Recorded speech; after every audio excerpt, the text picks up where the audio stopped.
turn out today, as it said, at such short notice.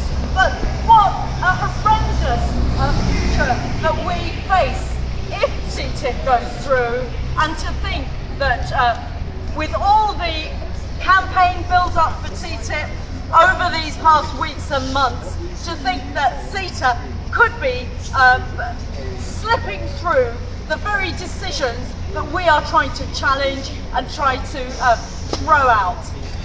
It is absolutely horrendous. And when I think about that house down the road there, and you know, we are supposedly living in a representative democracy, and our MPs, they can't be experts on everything. Of course they can't.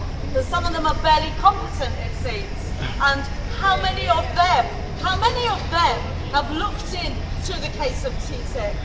How many of them have challenged inside their own parties to say, look, what is this that we are going to be considering passing into legislation? What is this agreement across Europe, across the globe, that could have such horrendous consequences for everyone? Whose interest will these TTIP agreements be in?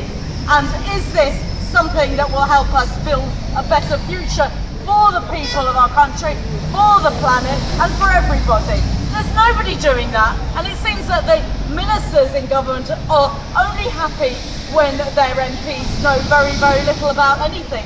I was listening to Caroline Lucas only last night saying about any of the legislation generally going through Parliament, and how they're only too happy to make sure that their MPs don't have time to do the scrutiny, don't have time to find out details about any of the laws going through.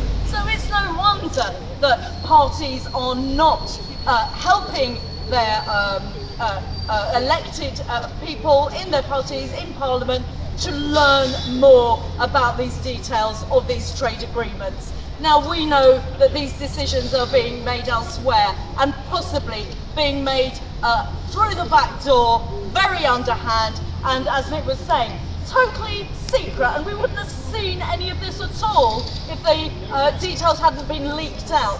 What sort of democracy can we call this, where legislation that will affect every one of our lives, every aspect of our future, every way that we could try to replan a low carbon, zero carbon economy with a better standard of living, tackling inequalities and choosing how we live our lives in the future? How can that be? We've got to say no to this. You're all out here today at a few hours' notice, and I know you're all representing many hundreds and thousands of people across the country who are going to stand up together and say no. No to TTIP and no to CETA, and let's not have any more of these dodgy deals that are in the interest of corporations and not in the interest of the majority of individuals. Thank you. Okay.